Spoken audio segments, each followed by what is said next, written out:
Yes, I'm actually going to make sure that I can live stream, that this is actually functioning and working properly before I continue.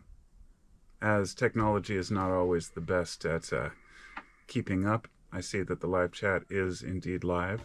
So, for anyone who's joining, thank you.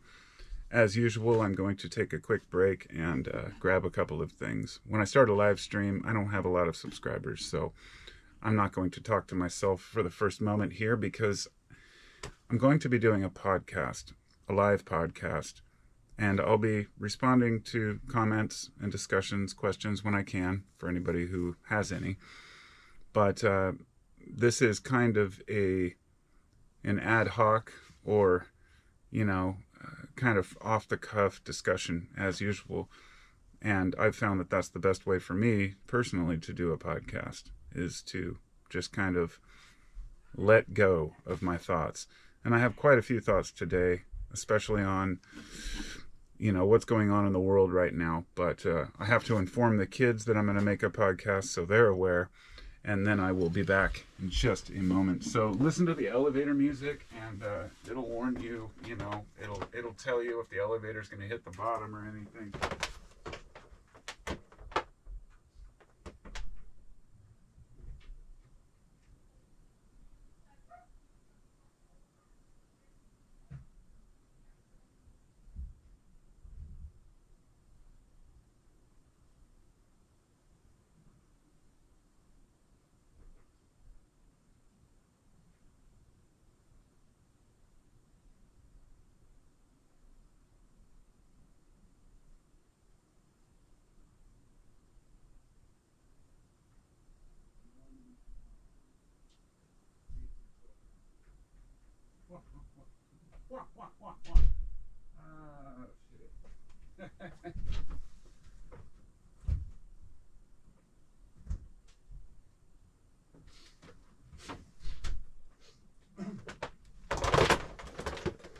I'm almost ready, I promise. I just got to get one more thing. Well, actually, I can do that later. In fact, I can do that anytime. I just, there we go. My door doesn't shut very well. It's just your typical shit that you deal with at home. All of the circumstances of being a human being.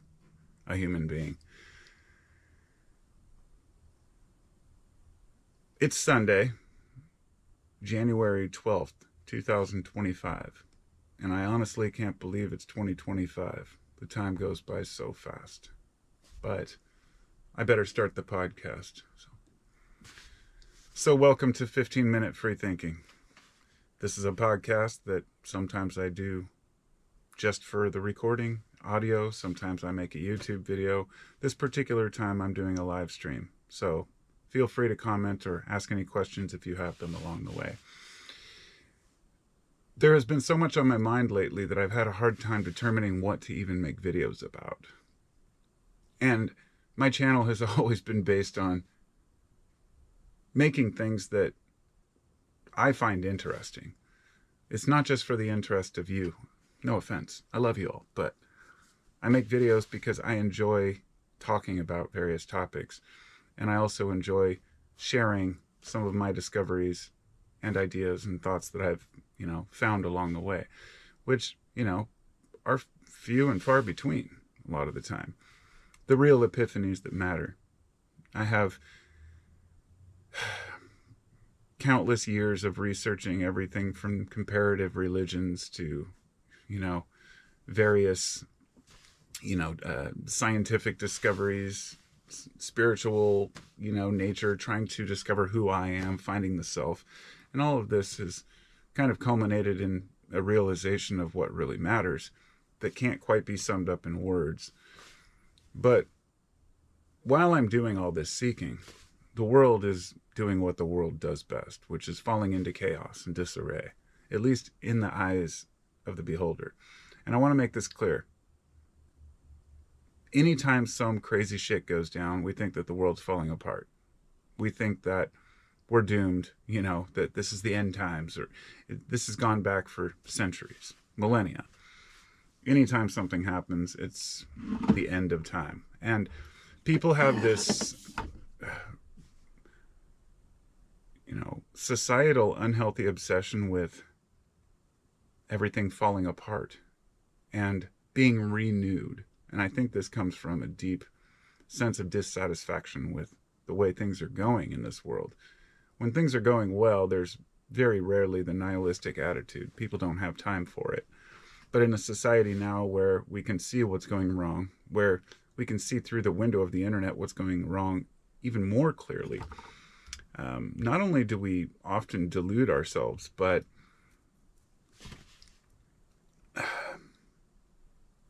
let me give you an example of where I'm coming from here. I mean, we already have enough problems with laws that we're trying to change, things we're trying to improve in our societies, in our local towns, in our countries, our governments. And at the same time, we're trying to protect against things like natural disasters, the unforeseen, circumstantial natural disasters. And we've become so accustomed and programmed in our generation to worry and point the finger, blame someone else for all of our problems, that,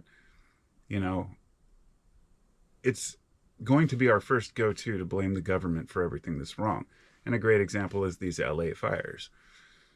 The fires in LA right now are horrendous, and they are raging beyond anything I've ever seen. And, well, I'm not there, obviously.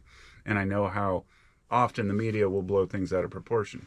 But in this particular case, it's taken to, the Alameda Hills and some of the wealthiest, people in the entire state, if not the country. Now, California is like its own country. Its GDP, just its tax revenue is higher than 56 countries on the list next to us. It's absurd. 200 and something billion dollars in just tax revenue. Their GDP is in the trillions. And California's got a lot of hate over the years, obviously. This really has started not just because of anything recent with, politics, but rather this goes way back to, when I was younger even, and California started putting all these warning stickers on products, right? And people were complaining, businesses, by saying, oh, well, look, now we have to put these cancer. You'll see a sticker on basically everything that it causes reproductive harm, right? California says this might cause cancer or reproductive harm. No, this seemed like a good thing to the people who did it in the beginning. Early on, it was about protecting the consumer. But what they found is that, this did really nothing to improve the situation. And this is just one example. I'm not going to use the term woke because I think that that's really pathetic that we use that as if the entirety of California is on some far left, bender about full equality and open borders. That's not the case. California is a very complicated state with very widespread, but what matters is who's in leadership and what have they done. So a lot of people who are blaming these California wildfires on Newsom, of course that's an easy target. And there are a lot of conspiracy theories about how they have lit these fires on purpose. They've caught an arsonist and that they were probably paid by so-and-so. Let me just say, I wouldn't have the least doubt in my mind if somebody said, oh, some land developers started the fire during the windstorm, because this was a huge windstorm. They had up to 100-mile-an-hour winds down there in the hills. It was just the perfect tinderbox. And it's very easy to start a fire and get away with it in those situations. And somebody's always going to get the blame. So if it's not the person who started it, it's the government. And yes, everyone is to blame. They had a reservoir that was empty because they needed to do repairs, but they were being cheap on the repairs. It's only like $85,000 or something, but because of that, it was empty, and they didn't have pumps to pump any water out of there up into the towers, which ran out of water.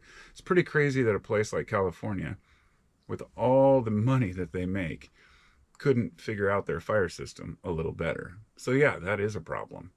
And I guess coincidentally, I thought it was just kind of funny how so many people from out of the country, from Canada and Mexico, are coming up to help fight those fires. The very folks that often wouldn't even have a chance of coming in here any other way. Not to say that I'm a supporter of any I'm not going to get into the immigration issue. It's extremely complicated, and I have understanding from both sides of it. But I just want to say that America has changed. It's not the same country it was a couple hundred years ago. It's not even the same country it was 50 years ago. I know that it seems like things are falling apart, but really I feel like we're just going through a major upheaval of change.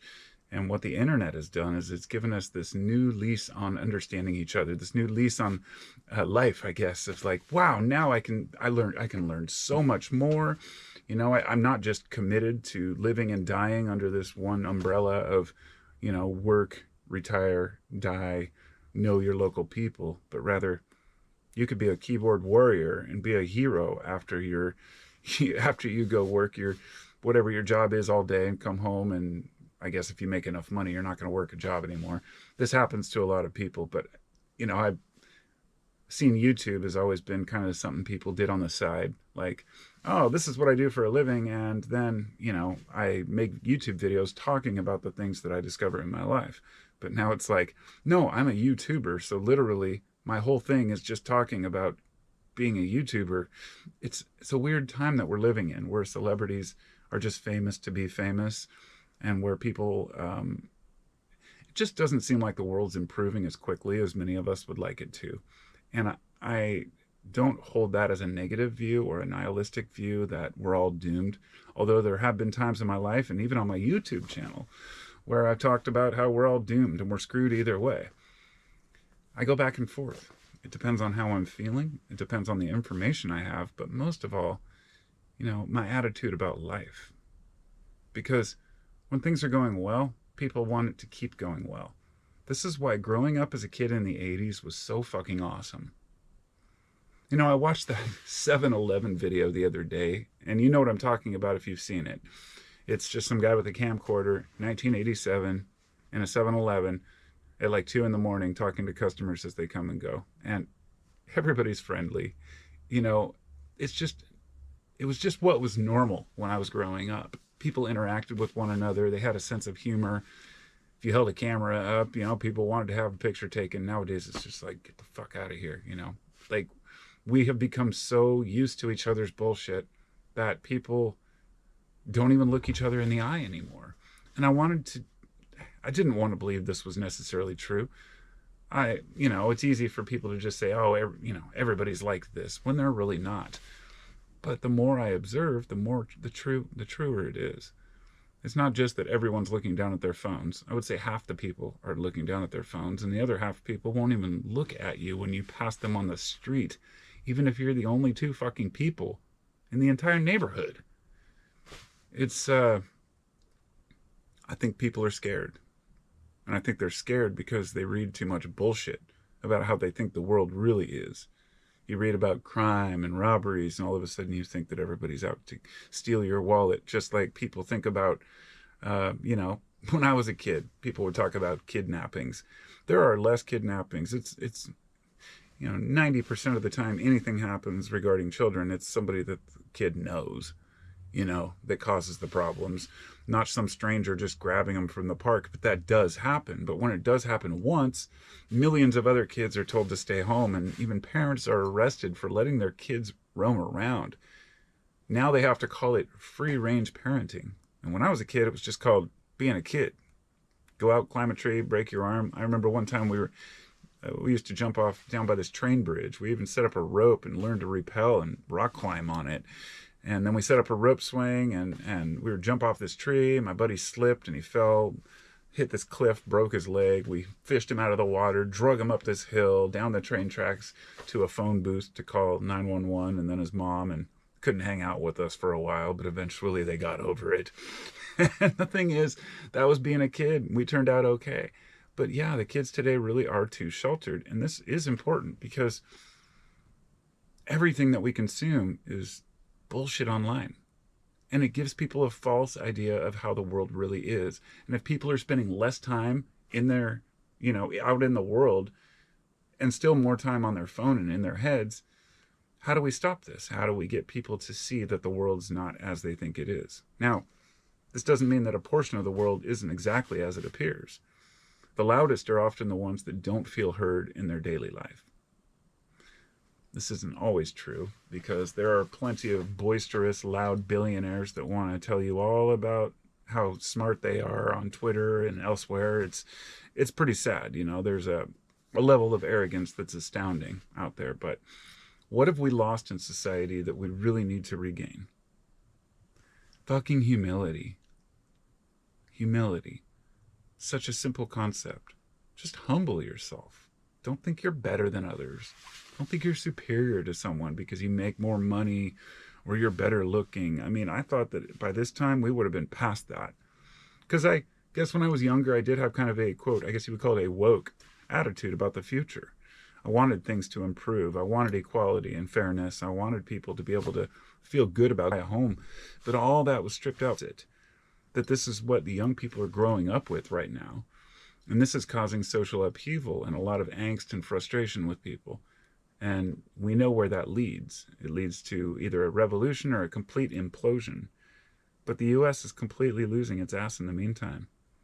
Everybody's spending all their time arguing about who should be president instead of who the fuck should step up as an American citizen and, you know, lead a coalition or form a group to actually improve these things. And of course they get quashed. You know, anybody who wants to make a difference just gets stepped on like always. But it doesn't mean that people should stop trying. Am I going on a rant? I feel like I'm going on a rant.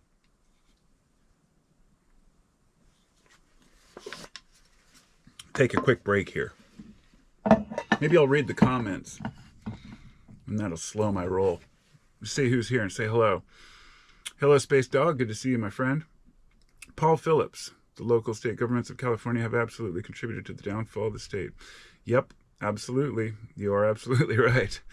Hello, DQ. Hello, Biff Tannen. Haven't seen you in a while. You're near the LA fires. Well, stay safe, my brother. I really hope you're okay. Nothing goes wrong down there for you. Adam S., good to see you. Ghetto Hippie 2. Greetings. Johnny K. What's up, brother? Second Chance Recovery. Good to see you too, my friend. It's good. If you're in recovery or any type of, AA or overcoming drugs, alcohol, go visit his channel. That's what he deals with exclusively. And I think it's great. We need more of that because a lot of people are in recovery. And I hope it's not offensive that I'm drinking a beer, but hey, it is my Sunday. I'm one of the guys who's managed to actually manage my intake of alcohol over my lifetime. I didn't even really start drinking much until maybe 10 years ago. And even then it wasn't a lot. And I've kept myself cool because I've seen my friends go downhill. I've seen too many, crashed cars and fucking prison sentences. So yeah, I keep my shit as maintained as I can, but much respect to you. And it's good to see you too. Hello, Sarah Morgan. And, I missed a comment. It was retracted. Sarah Morgan, good to see you. All right. Good to see you all. Now, I think I've said hello to everybody. Yes. She said, it's good to know people who can control it. Yeah, it's hard because I have a friend who quit drinking. He has 5 years sober, just like last month, I think. And he's a great guy. He got to the point where he was drinking martinis when he was waking up in the morning. His family owned an Irish bar in the town we grew up in, and his dad was like full-blown Irish. I mean, but they use that as an excuse, of course. It's in my genes. It's I don't want to get into that dispute about genetics and alcohol. There probably is something to it, but it's a bigger thing of a justification, and at some point you realize, holy shit, I'm drinking too much and I can't remember my life. And I've never, since I was younger, probably 20 years ago, last time I actually blacked out or couldn't remember something. But if that happens, some people are much more susceptible. If I drink too much, I just get tired, and therefore I choose not to drink very much. I try to be responsible. But anyway, same way with weed, man. I got my joints here. I used to smoke a ton of pot.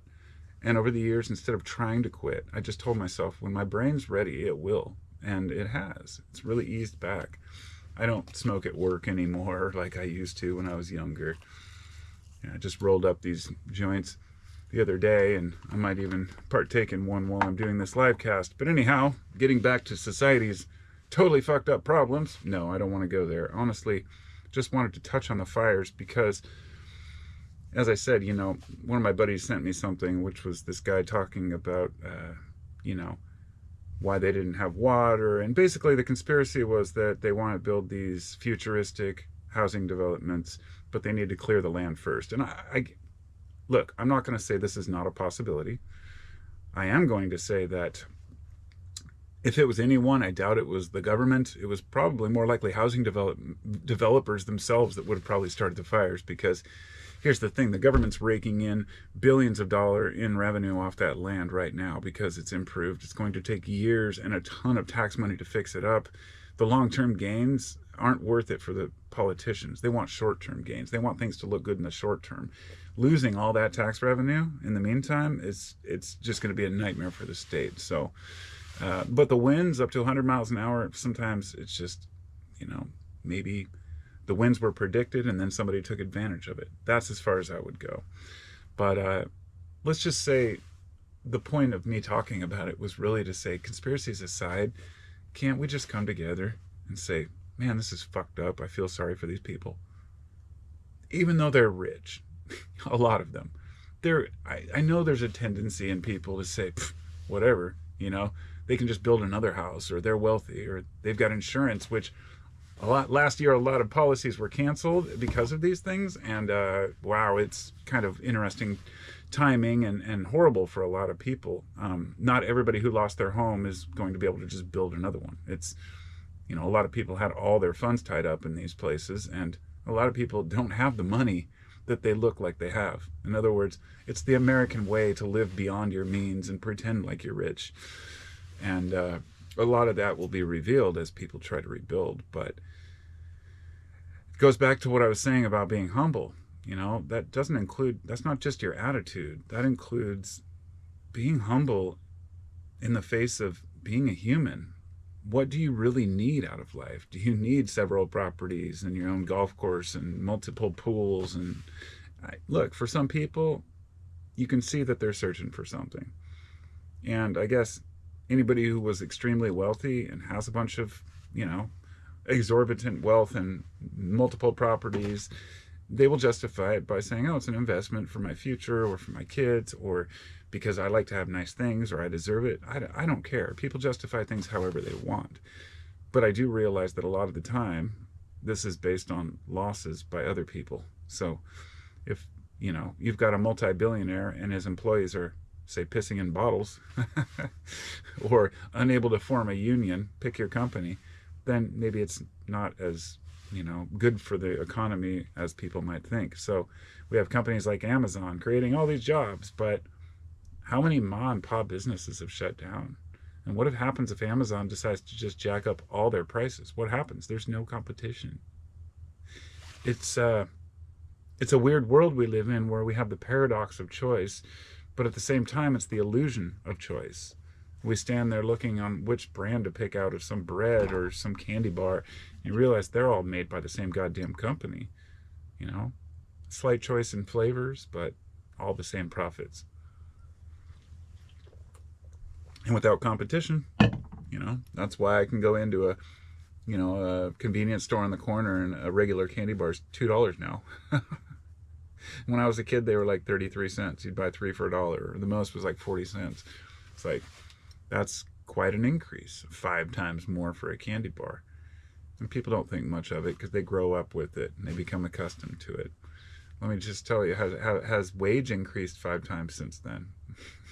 No, absolutely not. So what do we do about it? Nothing. There's nothing you can do about it. You can try to vote for legislature that you support. You can try to improve your local government. I would say that, they say don't run, fight, but sometimes running might be the best option. If you live in a place where they're horrible at managing state funds or city funds and the people aren't being taken care of, you might want to move. I mean, it can be painful, but get the fuck out of there, right? I mean, but not everybody can do that, I realize. And a lot of us aren't trapped because of our financial situation so much as our mentality about security. We want to feel secure. And so getting up and making a big change, there's no security in that. And I'm talking to myself too, because, I wanted to pick up my family and say, let's just go move and buy a house somewhere else. But that's scary. Then you got to sell your house. Then you've got to deal with making sure you don't get ripped off, or doing all the research on the environment and the local place. Is it built on good ground? What are the zoning laws, and what are the local residents like? Moving isn't that easy, right? So, I don't know. Just try to navigate this life as best we can. I've been stagnant too long in the place I live, so I'm ready to move. I'm ready to get the fuck out of here. I want to get my family into a place, but the years tick by, and I'm not a very motivated guy when it comes to like getting ahead or making more or moving. I want to be wealthy like anybody else. I want to have enough to survive and bring home the bacon and provide for my family. But what I mean is that I don't have a lot of drive to obtain obscene wealth. I just want a simple life, so making enough money to get the things that we want, because ultimately happiness is always fleeting. No matter what you get, you always want more. This has been shown over and over. It's just in the human psyche. So maybe not with some people. There's a possibility that some people can manage these things, but I don't know. I don't know if I'm one of them, because I've never had millions of dollars to manage. I do know if I had, say, $10 million, I'd probably buy the piece of land I want. Maybe, 20, 40 acres with a reasonably sized house on it, just a couple thousand square feet, and a little shopper barn. That's all I want. That's all my wife wants too. It's like, it seems like such a simple thing to attain. And it all stems from always wanting to get away from the city, because ever since I was young, I've always believed that the shit's going to hit the fan, and it's not going to be pretty, and you're not going to be wanting to live near the city. So this, I guess, brings me back to LA. I can't imagine being there, stuck in a fucking place like LA, trying to escape a wildfire. That sounds like a nightmare, dude. If I lived anywhere in LA, I would have been out a long time ago. Just being fearful of being trapped, At least living on the east, or I'm on the east side of Portland, but it's really up north over the bridge in Vancouver. So it's less populated up here than in Portland, but I could just head out to the woods and be there in like 10 minutes, I mean, to get out to the far cut, it might be more like 20 a half hour or something, but it's a straight shot, and I don't have to go through any cities. And that's important to me, just feeling like you can breathe, having an escape route from anything. We're not likely to have fires here, but there's plenty of them in the local area, up in the woods, but probably not in the city here. But that's today, Look at LA. When you got 100-mile-an-hour winds and embers blowing, I mean, shit's going to light on fire. It's just the way it is. It's going to push itself into every little crack, and shit just annihilates, Or you could just think they're space lasers, if that helps to understand it. I don't know. Space lasers, or, Jewish space lasers, whatever a person wants to throw out there. I've heard it all. And you know what? Maybe we just don't know. I have to go to the bathroom, but before I do that, let me see, say hello to anybody else who's joined here. And 25 people watching. Well, holy shit. I better not go for too long if I have to go pee. Yes. $3.98 minimum wage in the 60s. I think I started at $4.75. That's how much I started when I started working. Pretty crazy.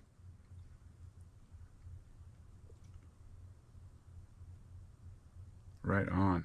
I appreciate it. I love when people have conversations in the conversation section, because government overspending and results of inflation. Yep, absolutely. Yep, there were wildfires in 2020. Hello. Oh, wait. Grounded Extracts. Good to see you, too, my friend. Wind War Attack. Hello to you as well, my friend. Hello to all of you. And, yeah. So, as I was saying before, everything's all fucked up. We're doomed. So, good night.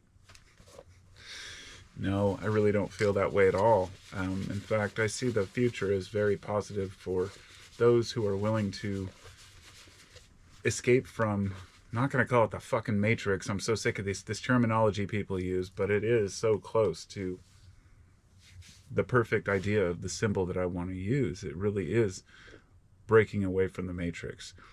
The Matrix just being, this illusion of control that people are in charge and they have your best interests at heart. This hasn't subsided by any means. We have plenty of people who support either presidential candidate and thinking that they actually care about them. Even if they do care, are they going to actually do anything for them?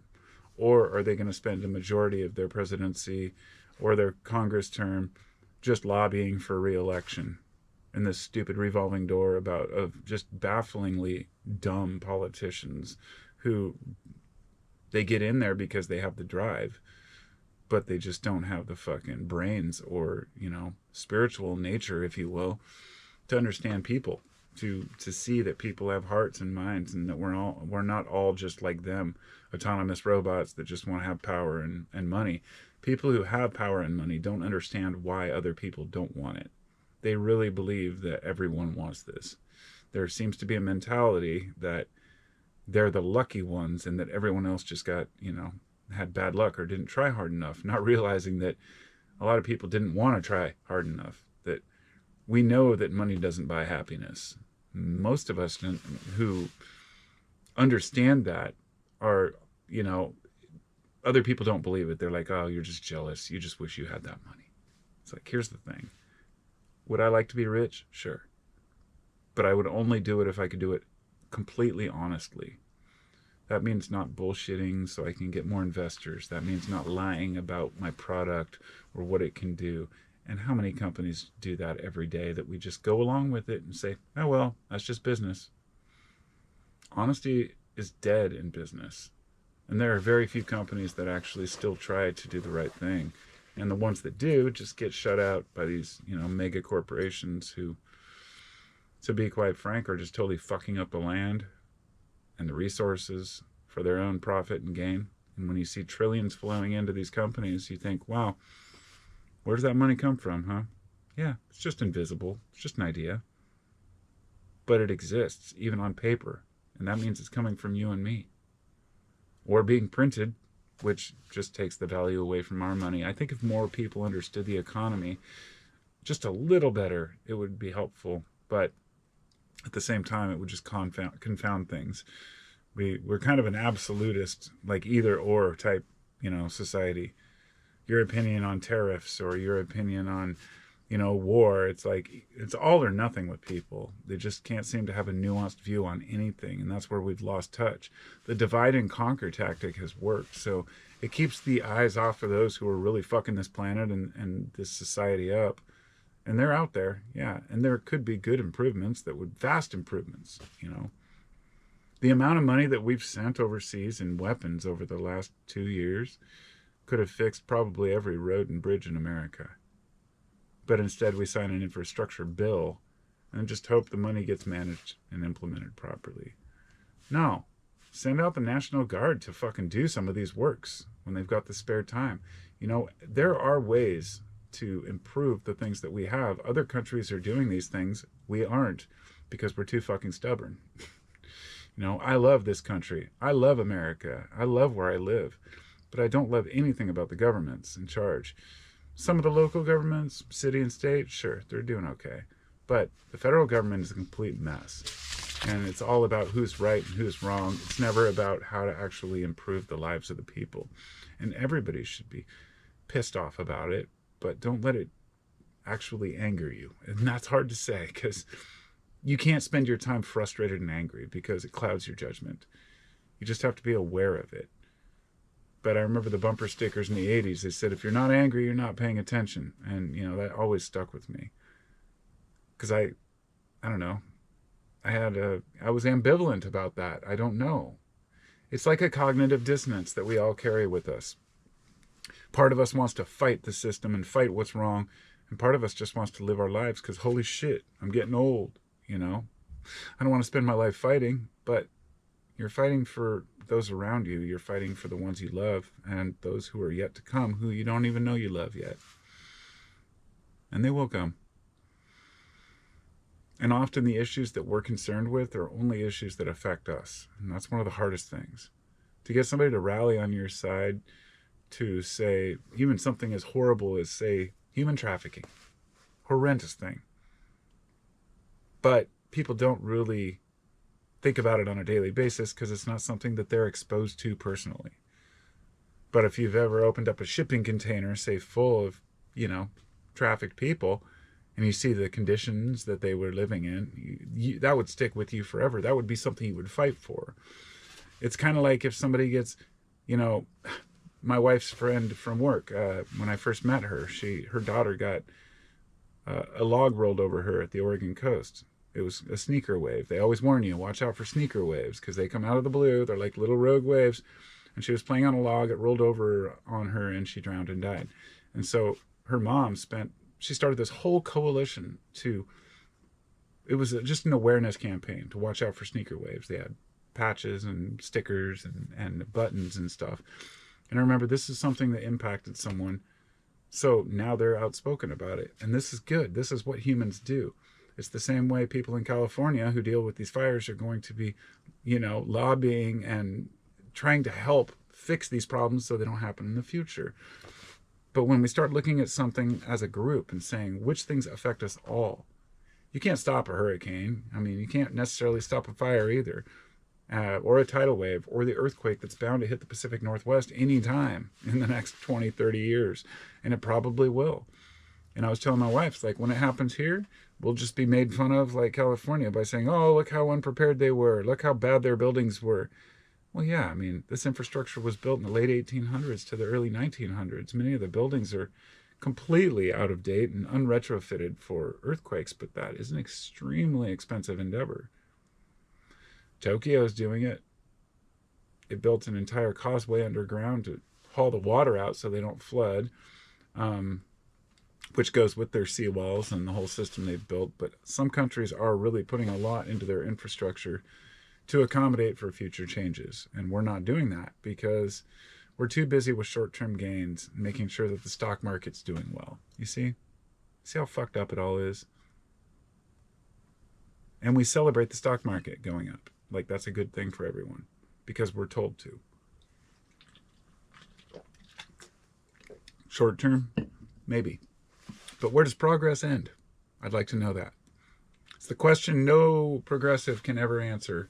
And I mean the hardcore ones that are like, we need to keep improving on things and making more money and more and more business, You got to keep increasing for the, profit for the shareholders.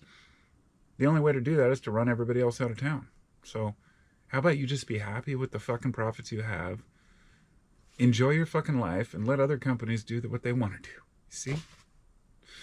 It's just infuriating. And people buy it up. They don't fight against it. They won't rally against it until they have somebody who speaks up for them. Like a Luigi. Just popped into my head. So many people were surprised about that, what happened with that healthcare CEO. I was not surprised at all. Like, I've been rallying against healthcare and how fucked up it is for years. Do I think there's a way to change it? No, I don't, because it's profit driven. But the fact that so many people reacted positively to that, and that doesn't mean that they were for murder. They weren't. They were actually, most people would clarify, I think it's horrible what happened to him, but he's a symbol. He's a martyr for the cause, right? And it shows me that Americans are aware of these things, but they won't step up and speak until somebody else takes the bigger step. So the more people that start standing up for what's right and standing up against those who are, making their lives more miserable, then we can make changes. But I don't see it happening if people think that these billionaires are the heroes. The Elon Musks of the world, for example. I don't think Elon Musk is a good person. I don't think he's a bad person. I think he's just a billionaire who's making more and more money, who really, really, really wants to be liked, is extremely insecure deep down inside, and has been totally, humiliated with this piece of shit Cybertruck. And so now he's trying to reclaim his glory by being a government guy. And look, people I know are celebrating him. I'm like, that's great if that's what you're into. If you want this guy who has never really invented anything himself except the Cybertruck. He just drew a picture of it. But I'm not here to Elon hate. I'm here to say that people glorify a guy that wouldn't glorify them. Elon's the kind of guy who only appreciates you or respects you if you kiss his feet. Trump's the same way. Sorry to say. I mean, I'm not a hater as much as I was before. I'm not a Biden. I don't like Kamala. I don't like any of these politicians. But the fact that folks can't even admit that Trump does these things, it shows how easy it is to fall in line with somebody and say, well, that's just who he is. Like, certain behaviors of people just rub me the wrong way. But I also understand why people like people. And goes back to this comic book idea. I was listening to a podcast earlier, and they were actually talking about the comic book superheroes. We're all looking for one. We want a savior. And you can't blame people for wanting a savior, because life is extremely complicated, very unpredictable, and if you think that nobody's actually steering this fucking boat, it's scary as hell. And this is what happens when people don't believe. I hate to say it, this always comes back to theology and believing in some sort of a higher power or God. Because if you are secular and you're not, you atheist, whatever you want to call yourself, and you have no belief in any higher power, then you do look to humans for direction and guidance. Because that's just what we do. We need somebody to look for. People don't even realize they're doing it. But if a person believes in a certain group of principles that they believe God represents for them, as long as those things don't harm others, which they usually do in organized religion, they can actually live a good life and not have to look up to other people as being right or wrong, but just being different. And that's the key. We're all different, but it doesn't mean anybody has all the answers. There's no guru out there who has it figured out. There's no, great, wise intellectual out there who can give you the answer to the universe. Nor should you want them to. You should want to find these things on your own. It's a search. It's a yearning. Some people have it, some people don't. There are leaders and there are followers, and then there are independents who just want to do their own thing. I used to consider myself kind of a leader, or I wanted to be a leader, I guess, or I thought I did. But I realized, no, I'm just kind of an independent seeker. I just want to share my knowledge. I wouldn't want to be a leader of a group or a guru. It would just be embarrassing to me. Be like, get the fuck off my sleeve. Like, I don't know shit, bro. I don't know anything. I'm just here to tell you that you don't know anything either, and we can work together to try to know something. As I said, I got to go to the bathroom, so I'll be back in just a moment. I'm going to pause the podcast so there's no dead air there. But there will be dead air on here, and that's okay, because that's what live does. Oh, my knee's all fucked up. I can barely walk. Construction sucks.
was nice. I have a nice modern American bathroom with a flushing toilet. Kind of things we take for granted. So as I return to the microphone and the camera, I should look down at how much time I've already spent here. And it looks like, what does that say, 49 minutes? Yeah, I can only do a live cast for so long today because it's the middle of the day. It's about 3 p.m. or so on a Sunday. I went and got some paint the other day, and I'm working on a project for a restaurant. My boss had me go down and estimate. I'm building this planter box and stuff for this little restaurant. So I just got done painting it and cutting it and assembling it, and then I came in to make the podcast. But now I have to go out and flip it and make a second coat of paint on it on the other side to make sure that it is up to my specifications as a carpenter. But maybe I should have a joint first. Maybe I'll just have a joint to finish this off. After all, it is Sunday. Put them all the way there. What? I'm confused. My boss is texting me now, but I can't answer because it's Sunday. I have to wait. And go back to the live chat so I can say hello. What does goals say? I've never seen this button before. What does it do? Make a super chat more fun with a goal. Oh, that's weird. Yeah, technology is too complicated. Oh, hello BudFeed UK. It's good to see you. Mostly I'm always angry. You are? Don't be. If we're angry, we're just angry at ourselves. That's the only way to realize it. It's like, when I'm angry, it's usually because I'm not doing what I should be doing. I'm living in the clouds, and but that's me. Everybody's got their own thing. Hello, the doctor. Save yourself. Too smart and bummed out.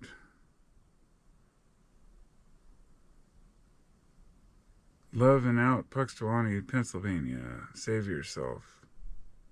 Hi, TCR. Bye. Okay. Anyway, we all have to step up and be the heroes we need. Amen to that, Sarah. Is that Sarah? Yeah, Sarah Morgan. I think that's the key right here. We don't know what the fuck we want. This is, just so obvious to me right now.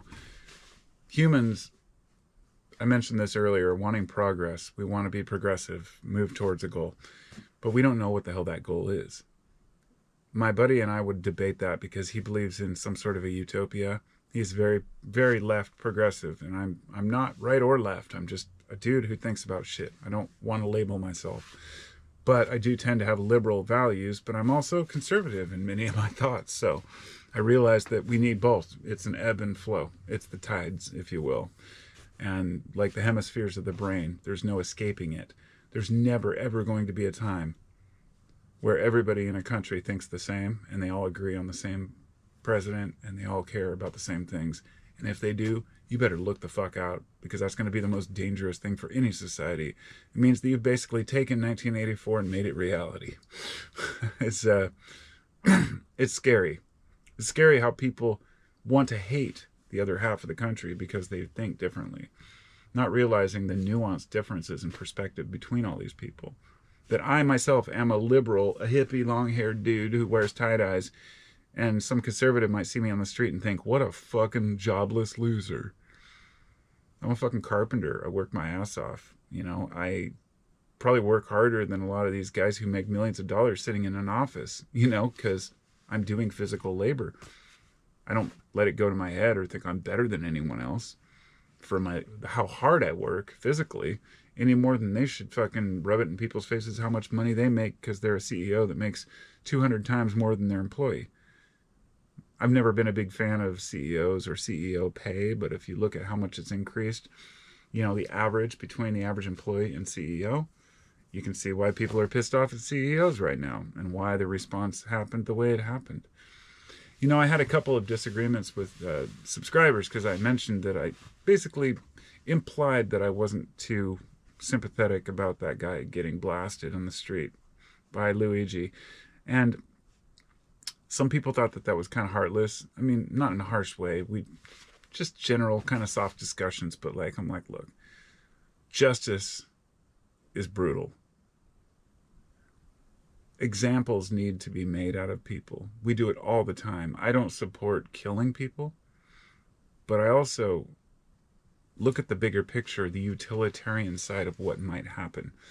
If nobody is ever held accountable for signing papers that kill people, then our society is never going to improve. All I can say is the only benefit is in the future, people might think twice before they make bad decisions to deny people basic health care, even though they pay for it, in order to enrich their shareholders for 1 quarter. And it's literally that bad. There are a lot of people out there with power who look at the average person as a number and as a way to make profit. And it's disgusting to me. It pisses me off. It really does. But there's nothing I can do about it except speak about it. So I'm speaking about it.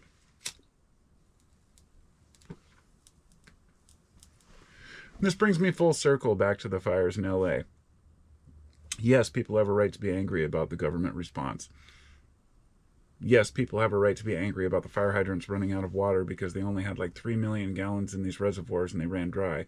And that they had like, 10 to 15 times that in this larger reservoir in Alameda, which could have refilled those if they had the pumps in place and a redundancy pump, and if the pool was even full because it was emptied. It was emptied because there was a tear in the top of it, and that tear allowed in some bird feces, so they had to drain it. But that was like a year ago, and they had waited 7 months to get a bid because they didn't want to pay more than $85,000. And the highest bid they got, the lowest bid I think was $117,000. So over a $50,000 budget difference, it wasn't filled. But what the experts are saying is that even if it was filled, it wouldn't matter because they didn't have the pumps in place. So yes, you can blame bureaucracy, you can blame management, you can blame the cities. Don't blame the fire department. We never do that, right? But now they're blaming the fire department too because they have this was in a video somebody sent that, they have a DEI hire. And look, I don't want to get into this bullshit, this idea that they have a lesbian as a fire chief, and she said some shit that was pretty stupid that she shouldn't have said about, somebody asked, well, what if you have to carry a man out of a fire? And she said something to the effect of, well, I would ask you why you got yourself into that situation, kind of thing. It was pretty tasteless and tactless, but people use that as ammunition to just make it political instead of just trying to keep it on the level of who's really responsible here. Don't blame the fire chief. They're not the ones that carry people out, okay? Don't blame the governor. He's not the one who's made all the decisions, but definitely blame him for the bad decisions he has made. What we have to do is acknowledge that nature is a motherfucker. And sometimes when you've got 100-mile-an-hour winds combined with, fires, you have to wonder, did somebody start them? Was it intentional? But not to draw conclusions. But maybe you should draw conclusions. I don't know. I really don't know. I count on humanity to keep things balanced. I don't know everything in my brain. Fuck, I don't know shit. But after I hear from enough people, I can only make one of two assumptions. Either A, I'm just one part of a larger mind, or B, what I think is right and everybody else is just wrong, right? This idea that my viewpoint matters and yours doesn't. And if we carry that kind of a viewpoint, it's going to be harmful for us as individuals. Guarantee it. I try to keep complex topics simple as much as possible. I like to dumb it down for myself because I don't want to sit and think about the words and the terminology and have to look things up. I just want to say, what is the raw emotional state of mankind and what are we all about? What can we learn from each other and understand about ourselves? With that said, I'll do one more check through the comments just to say hello to everybody because I'm going to have to go eventually. I'd love to stick around all day. And I guess I could make a plan for a certain time to make a live cast, but it comes when it comes, As I said, I try to do them on Sundays. It is a Sunday, so. Don't work too hard. Hey, Duke, good to see you, my friend. Oh, I didn't realize you were the ones that said, you were the one that, oh, that was Sarah. Okay, Duke. He says, hey, Carpo, don't work too hard. No, I try not to. I work smarter, not harder these days. I'm almost 50 now. Which, Umit says, do you feel old, Carpo? My body feels somewhat old at times. You know, when my knee and elbow hurt or my back, I used to have really bad sciatica. I definitely felt old then. But I've learned not to lift too much and try to manage my body. But no matter what I do, when I have to kneel all day at work, it just fucks my knees up. Even with knee pads, even with the knee pad that I use, it's just sucks. So my body feels old. My mind feels like a spry 20-year-old. So, you know, but even then, I guess my brain gets a little clouded at times. Probably because of getting high sometimes. So, you know, yeah, I feel old. All right, fine. Yeah, I feel old. Jesus. Asshole.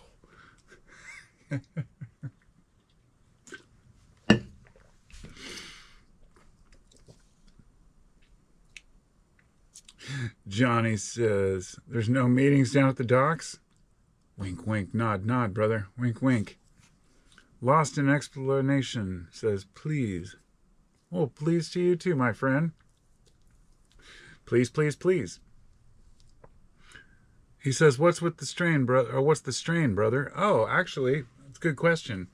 The strain today is a combination of super boof. Yes, boof. B-O-O-F. Yes, sticking things in your butt. Super boof and Gorilla Glue. And my buddy grew this in his backyard. He had 6 plants this year. None of us would come over and help him harvest them because just everybody has plants now and we were all busy. So he just hung them whole in his shipping container he had at like a 55 degrees and a low humidity and just let them dry there. And he's like, come over and trim. You can have whatever you trim. And I still haven't done it, but he's like, fuck you then. He trimmed it for me and brought me 2.5 ounces of like this, I think it was Gorilla Glue and Super Boof. But he also had a blueberry. So it's Gorilla Glue, Super Boof, and blueberry. And I don't know if it's number 4 or number 2 from the Gorilla Glue, but hope that answers your question. So I rolled up a bunch of joints with it because it was pretty crumbly. So Almighty Om says most belief systems boil down to love yourself as your neighbors, to love all creation and all life given from and infused with all life as given from and infused with the divine. This is true, but I would ask, what do we do about criminals? What do we do about those who slight us, those who harm us, those who intend us harm? This is where I always have the issue, because, I mean, most belief systems, and remember the word belief, of course, belief means knowing without having any evidence whatsoever, kind of like faith, which is a good thing, too, because I do believe in a higher power, but I don't have faith or belief in it. It's like Carl Jung said when he was asked. He said, I know. He said, I don't believe, I know. And I get that now because I told myself I could never believe in a higher power until I experienced it myself. I've always felt it, but never had a direct interaction with it until the last couple of years. So, yeah, dude, I agree with you. I think that, yes, on the basics, that's true. To love yourself as your neighbor and to love all creation, that is it. That is it. But do we really do it? And how do we deal with the circumstantial, harder problems? And that's one I struggle with.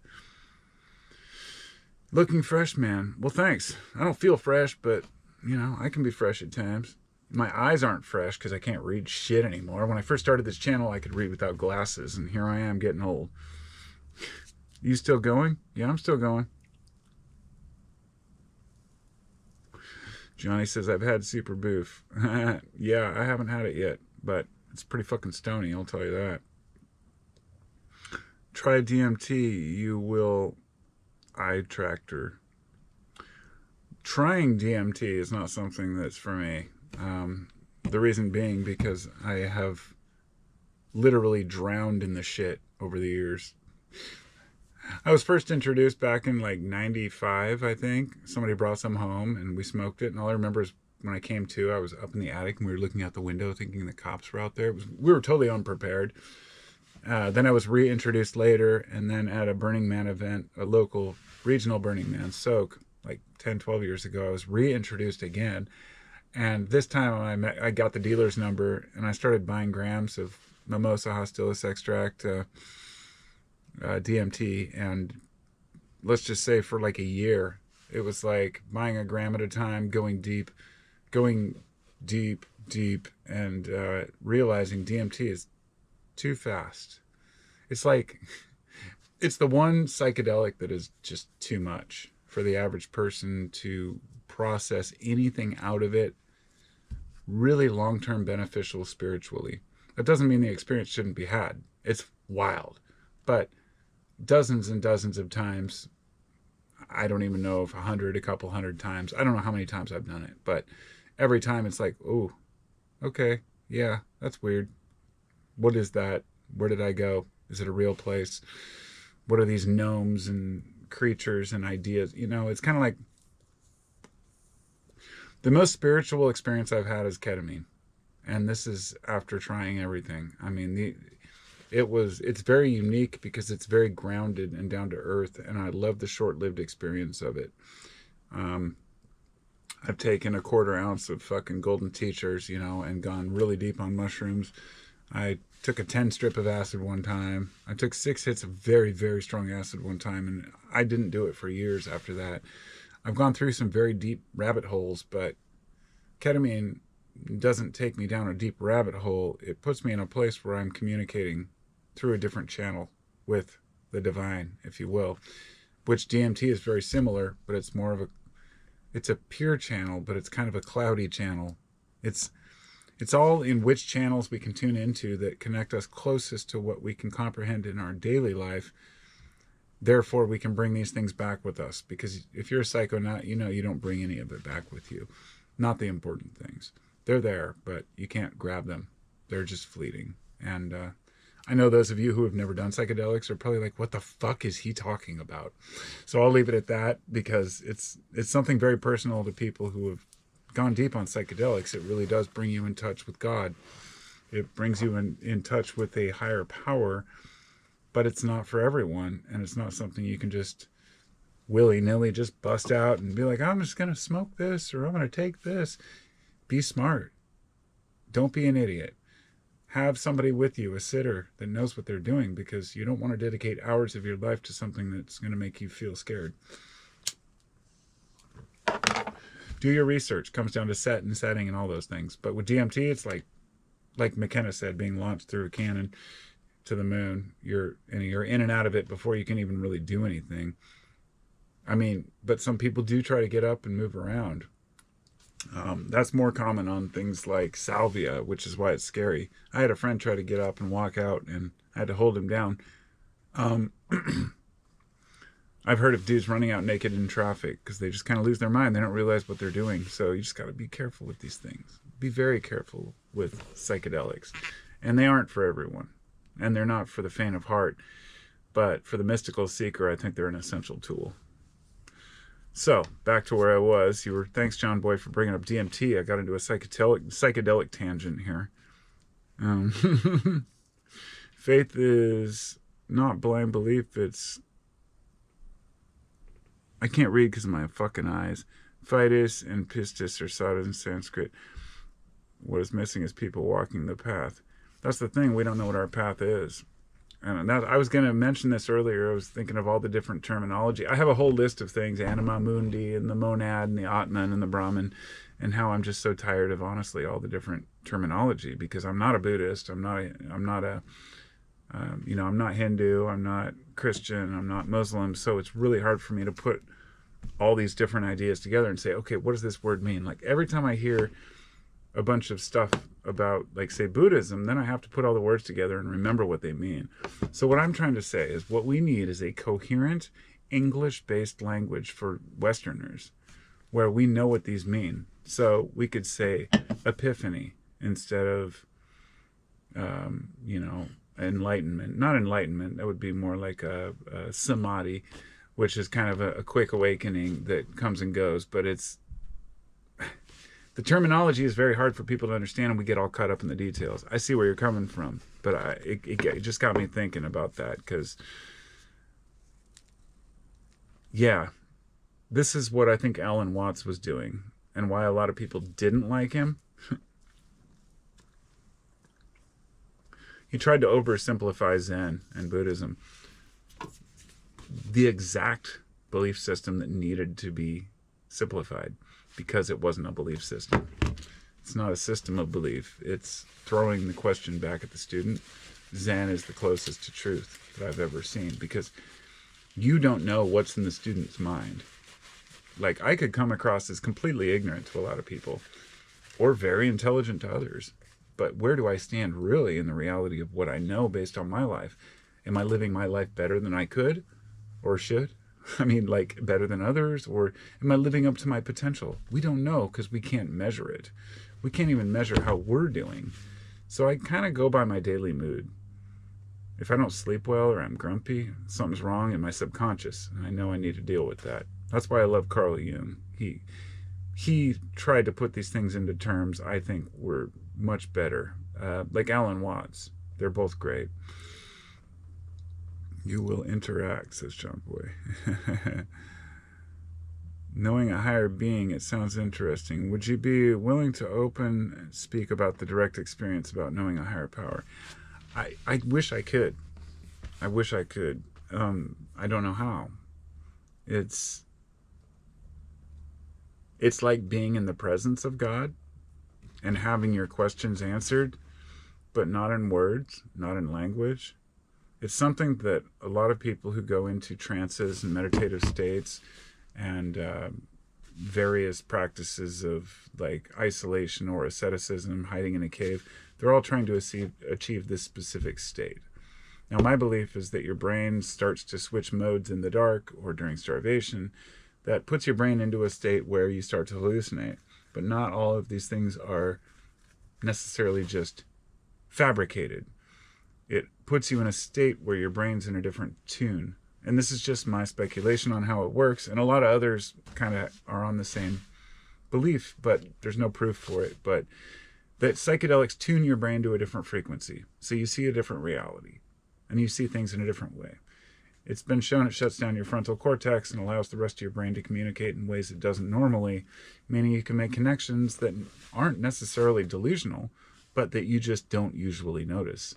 And this is how people recover from many of their, PTSD or childhood trauma, whatever it might be. It brings it out, and you see it for what it is. And you realize, I'm just a human. I'm okay. I'm a good person. And I've had lots of those experiences, and this is why I feel like I've always been really in tune with who I am, any more than any other human, right? But with ketamine, it tuned my brain specifically mode. Search into the whole Santa Claus mushroom, right? You've got the muscaria, which inspired the red and white. Many of you have probably looked at the Christmas history and seen where these things come from. They would hang mushrooms on chimneys if there was too much snow. It seems to be a history of people taking Amanita muscaria, which are dissociative, in the wintertime to kind of combat in the 21st of December, the solstice, which 3 days later the sun starts to rise again. That's Christmas. It's holiday taken from the past. I have them first. We all celebrate them the same way. People have their own labels for them. But, there's this idea that anybody really invented anything first. It's obvious. The Amanita was a dissociative. Well, it's very similar to ketamine because that's what it means, a dissociative. What they do is element in a way of your brain, metaphorically here, into a place where you can see yourself and see your life for what it really is.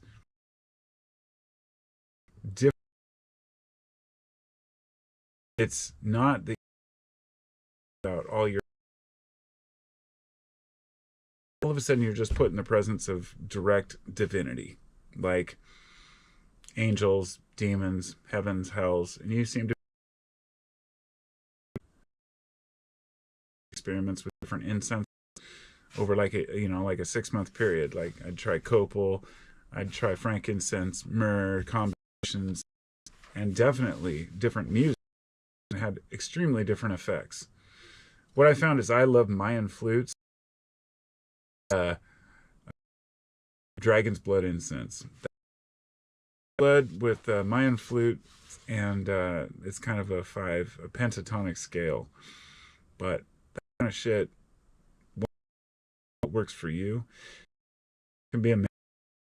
I found that happen because being my roots are in Scotland, but Scottish and Irish like flutes sound very similar to South American flutes. So the notes are often the same, but they're different octaves. In South America, they have temple flute. Just look it up and listen. Maybe it'll resonate with you.